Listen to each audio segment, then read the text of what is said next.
How's it going, everybody? My name is Liam and welcome back to the Liam's Plants channel. Today we are doing another plant spotlight. We're going to be taking a look at one of my larger plants here. I'm really excited to show you guys this. We've had quite a journey together. So this plant in front of me is a very large plant out in nature. This guy is called the Bird of Paradise. Specifically, I believe this is the white bird of paradise, which just signifies the color of flowers it makes if it ever does make flowers. Out in nature, these plants grow into monstrous species. Out in Florida or Hawaii, any sort of very tropical environment, these guys will absolutely explode and can become quite invasive, getting up into the tree-sized category of plants. These guys are monstrous. They get called the Bird of Paradise for their flowers, which I do not have any to show you, but they do emerge in this beautiful, almost bird-like shape. Definitely go and check out pictures of the Bird of Paradise flowers. They are immaculate, some of the best flowers in all of the plants in the world. So I've had this plant since March and we have had quite a good journey together. We haven't run into too many issues. It's been a pretty relatively easy plant to care for, so I am very excited. I love finding plants that are easy to care for and that really thrive in a lot of conditions. Growing indoors, you're obviously limiting the plant a bit. If it's not outside, it's not getting full sun. There's no way it's getting full sun. So it's almost like this roof above our heads is like a large tree that the plant is growing under. So it has limited access to light coming in. Thus, it doesn't have the full potential it would if it was outdoors. So still finding a plant that can thrive indoors is very nice, especially when it's a plant that can get as large as this guy. We all love large plants indoors, and this one is a beauty at that. So let's jump into our journey together. The first photo that I have of this guy is on March 31st, which is actually my birthday. I walked over to a local nursery for my birthday and purchased this plant in person. I absolutely loved it in person, seeing how large these leaves were. This was the first plant I got with some pretty absolutely gigantuous leaves. So I was very excited. I believe when I got it, this was its newest leaf that it had, and I brought it home, walked about a mile with it in the cold in March, got it home. I set it across the room just behind the camera over here, and it's kind of been in that spot for a while. The plant was in about the same size pot that it's in now, maybe a little bit smaller, but it was in a very dense peaty soil, which I quickly changed out when I replanted the plant. So the next photo I have here is on April 17th. It is when this guy was pushing out this beautiful big leaf right here. It was unfurling, and I thought, wow, this plant is really showing off right now. That unfurling when it's such a large leaf takes a while. It can take 2 weeks for it to fully unfurl. It's quite a hard game to be patient with when you're watching it just start to crack open, and then it's still got like a week and a half before it's fully unfurled, and then it will continue to push out and enlarge. But this first leaf, I was like, oh my god, this plant is really cool. I was loving the look of it. The size of the leaf was much larger than any of the other leaves that it had been pushing out, and it was only just starting to unfurl. So I was really excited. So by May 4th, this leaf had completely unfurled here. It was looking a little bit better in the picture than it is now. These leaves do kind of crack and tear when they get brushed into.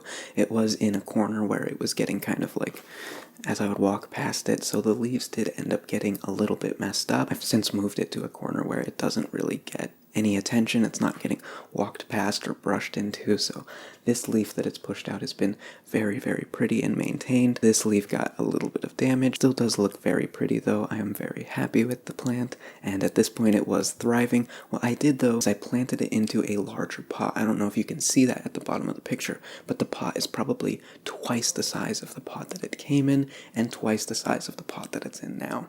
So that was probably the only slight mistake that I have with this guy, is I put it into too large of a pot early on. What this caused is the plant took absolutely ages to dry out. I wouldn't be watering this plant even monthly. It would be like every 6 weeks I was watering this guy, and that seems just a bit too long for the roots to be sitting in moist soil. I know this guy would thrive with a little bit more aeration, and if I could get it into a slightly smaller pot, pot, even if it was in thicker media, that media would dry out quicker. So I knew that the pot size was a little big, but I didn't want to just immediately put it back into a small pot. So I kind of left it there for a little while. July 2nd is when this plant really exploded, and it threw out this most incredible leaf, one of the most incredible leaves I've ever grown, ever seen with my own eyes.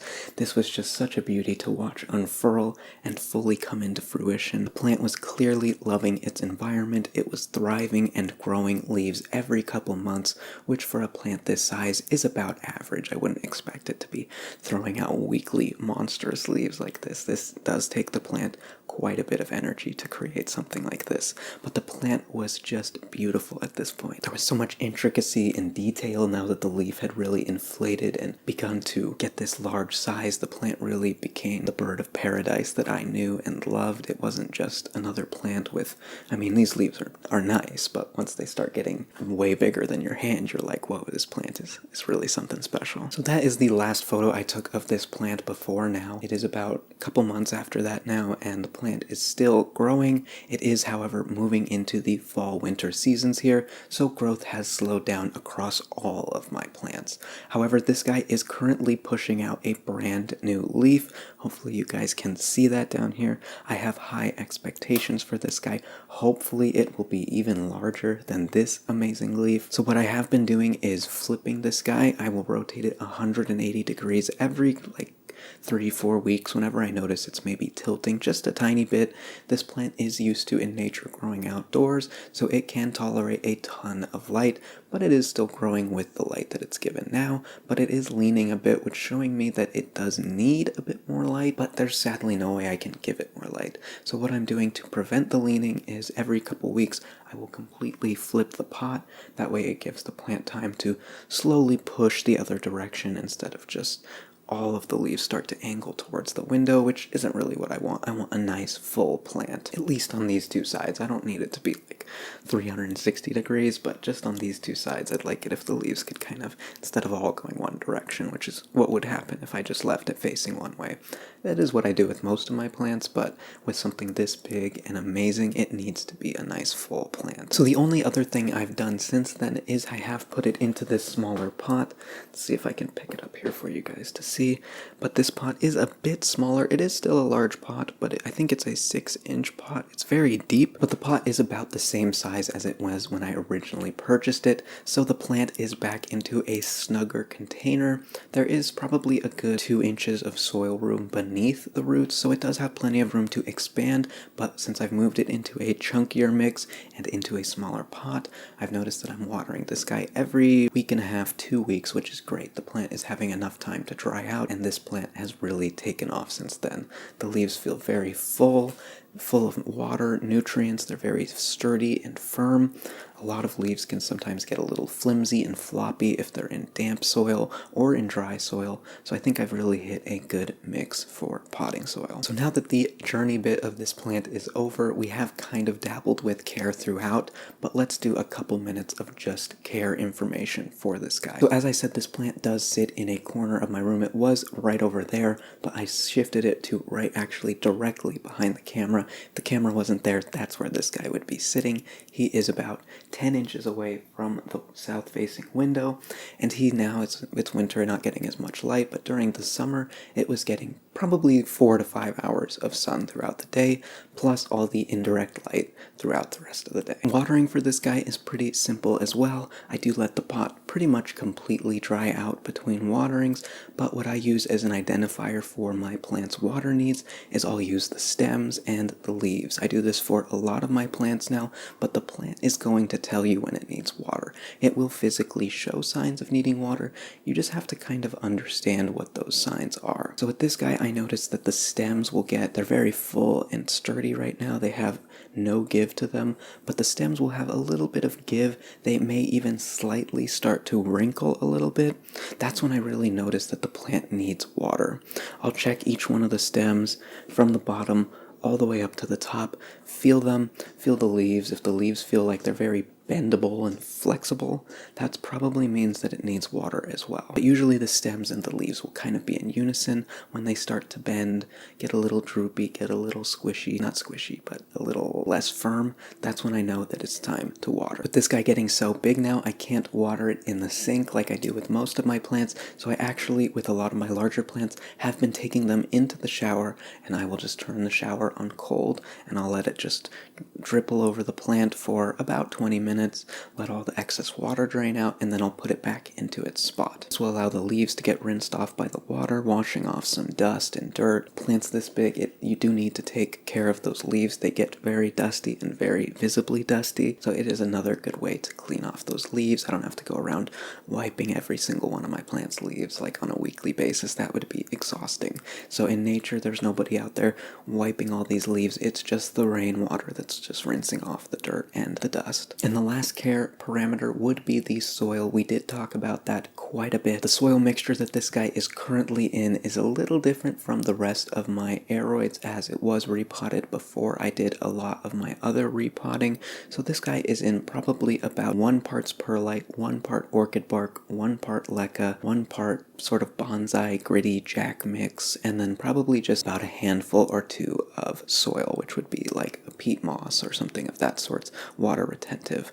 So this guy is in pretty well draining soil. There's a lot of nice big chunky perlite in there, which allows the water to freely drain through along with the bark and the leca. This plant is getting a nice amount of drainage. There's a good amount of oxygen that's allowed to get to the roots, and this plant dries out pretty quickly because of that. So I guess pretty quickly, 2 weeks is not very quickly, but it is pretty quickly in comparison to if you had this guy planted in just peat soil. It would take 6 weeks, 8 weeks for this plant to dry out. I prefer to be on the side of watering more than watering less, because I know it's more likely for me to overwater a plant than to underwater a plant, so I would like it to be in soil that can withstand a bit more watering if need be. But that about wraps up my journey here with this beautiful bird of paradise. I cannot wait for next spring when this guy really can take off with a full year of growth. It will be really exciting to see. It did make a lot of progress in its first summer, so I cannot wait for next year. Other than that, thank you guys so much for watching. If you are still hanging around here, be sure to go and check out my TikTok. It is linked in the description, but it's also called Liam's Plants, and I do shorter, more like 20 to 30 second highlights on my plants there, so it's another good way to see more of my plant content. I highly recommend getting a bird of paradise next year when the growing season begins, or if you see one in any store for cheap. They are a fantastic and incredibly rewarding plant to grow. Other than that, my name is Liam. Thank you guys so much for watching, and I will see you all next time. Take care. Bye-bye.